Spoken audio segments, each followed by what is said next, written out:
और कांवड़ यात्रा से जुड़ी हुई एक और बड़ी खबर आपको भोपाल से बता दें, जहां भोपाल में कांवड़ यात्रियों के काफिले को टक्कर मारी गई है। अज्ञात कार चालक कांवड़ियों को टक्कर मारकर फरार हो गया। पुलिस कंट्रोल रूम के सामने देर रात धरने पर कांवड़िए बैठ गए। और इसी खबर पर ज्यादा बातचीत के लिए सीधा रुख करेंगे न्यूज़ डिजिटल अनिरुद्ध सोनू ने हमारे साथ लाइव जुड़ गए हैं। अनिरुद्ध, शिव भक्तों की आस्था के साथ खिलवाड़ एक तरीके से कहेंगे कि कांवड़ यात्री गुजरते हैं, एक अज्ञात कार चालक आता है और टक्कर मार के चला जाता है। इसके बाद आक्रोश देखने को मिला कांवड़ियों का। कब की ये घटना है, क्या अपडेट? कल देर रात की है और जहां तक बात करें तो मध्य प्रदेश में भी उत्तर प्रदेश और उत्तराखंड की तरह बड़ी संख्या में कांवड़ यात्री श्रावण मास के शुरू होते से ही कल रात की बात करें तो भोपाल से कुछ कांवड़ यात्री उज्जैन की तरफ रवाना सामने ही। हालांकि पूरा एरिया जहां ये वाकया हुआ सीसीटीवी के सर्वेलेंस में है।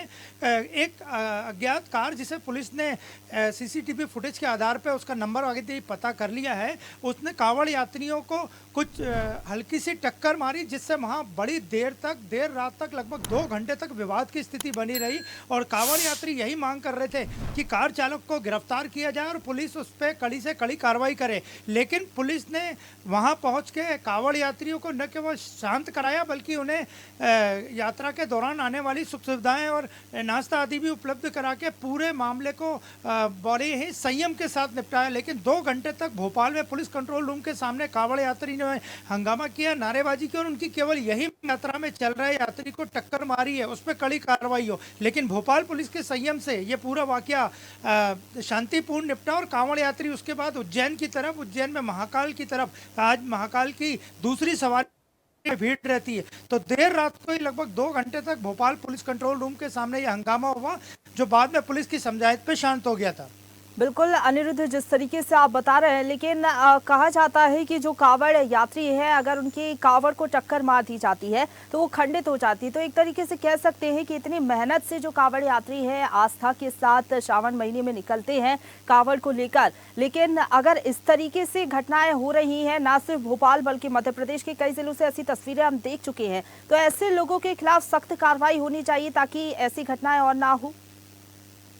जी बिल्कुल, जहां तक बात करें मध्य प्रदेश की, तो मध्य प्रदेश में बड़ी संख्या में घटनाएं देखने में हाल ही में आई है, क्योंकि आज पिछले सोमवार से श्रावण सोमवार शुरू हुआ है, श्रावण का मास शुरू हुआ है और आज दूसरा सोमवार है। तो कुछ घटनाएं आई है। हालांकि मध्य प्रदेश सरकार इससे निपटने के लिए पूरी तैयारियां पहले ही कर चुकी है। मुख्यमंत्री डॉक्टर मोहन यादव ने मध्य प्रदेश कांवड़ियों को उत्तर प्रदेश की तर्ज पर वीआईपी गेस्ट घोषित किया है, उन्हें सुविधाएं उपलब्ध कराई जा रही है। लेकिन कहीं कहीं जो घटनाएं देखने आई है उसे भी रोकने की पूरी कोशिश कांवड़ यात्रियों के साथ साथ जिला प्रशासन और वहां का स्थानीय प्रशासन और पुलिस लगातार कर रहे हैं। लेकिन भोपाल में कल जो घटना हुई है उसमें पुलिस सीसीटीवी सर्विलेंस के आधार पर उस गाड़ी की तलाश कर रही है जिस गाड़ी ने या तो जानबूझ के टक्कर मारी या एक्सीडेंटली यह वाकया हुआ। लेकिन पुलिस की समझाइश से भोपाल में कांवड़ यात्रा वापस शुरू हुई और कांवड़ यात्री उज्जैन की तरफ रवाना हो गए।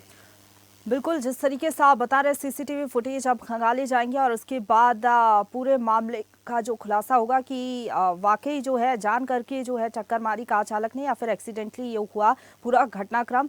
फिलहाल आप बने रहिए हमारे साथ, आगे भी आपसे जानकारी लेंगे।